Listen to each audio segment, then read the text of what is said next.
SIR शुरू होने के बाद में जिस तरीके से 12 राज्यों में एसआईआर हो रहा है, उसको लेकर हमारे साथ मैनपुरी सांसद डिंपल यादव मौजूद है। जानेंगे जो एसआईआर 12 राज्यों में हो रही है उसको लेकर क्या प्रतिक्रिया है, समाजवादी पार्टी किस स्टैंड को देगी।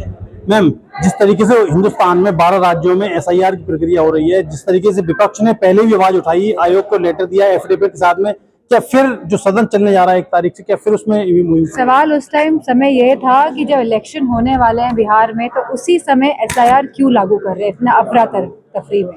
तो सवाल इस बात का था। अब क्योंकि एसआईआर लागू हो रहा है, समय है, तो मैं समझती हूँ कि सही ढंग से एसआईआर लागू हो और चुनाव आयोग और जितने भी ऑफिसर्स हैं इसमें पूरा समर्थन करें जनता का, जिससे कि एक भी वोट मतदाताओं का ना कटे। एसआईआर जिस तरीके से प्रशासन करा रहा है, तो हर विधानसभा के प्रत्येक क्षेत्र में बड़ी तादाद में वोट कटने और बढ़ने का काम हो रहा है।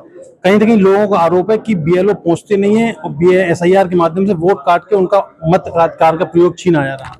सही बात है। जहाँ जहाँ बीएलओ नहीं पहुंच रहे, हम लगातार लोगों के संपर्क में हैं, तो हम खुद कॉल कर रहे हैं, डीएम से कहलवा रहे हैं कि यहाँ पे बीएलओ नहीं पहुंच रहे हैं। लेकिन इलेक्शन कमीशन को भी सख्त निर्देश देने चाहिए कि सही तरीके से एसआईआर का काम हो, अगर वो चाहते हैं कि देश में डेमोक्रेसी यानी कि संविधान सुरक्षित रहे, डेमोक्रेसी सुरक्षित रहे।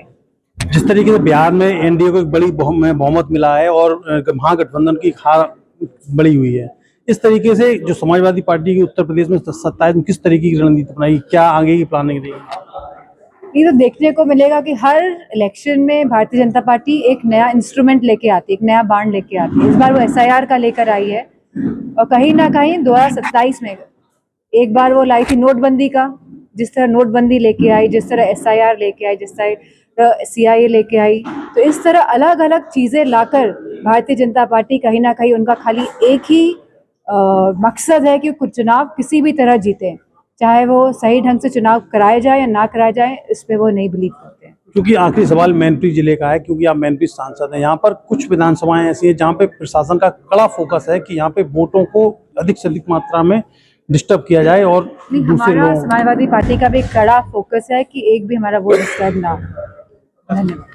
समाजवादी पार्टी का कड़ा स्टैंड है कि एसआईआर पूर्ण तरीके से होगी, कोई दिक्कत होगी तो उसके लिए सांसद खुद जिलाधिकारी या और अधिकारियों से बात करेगी। नदीम सिद्दीकी, भारत समाचार, मैनपुरी।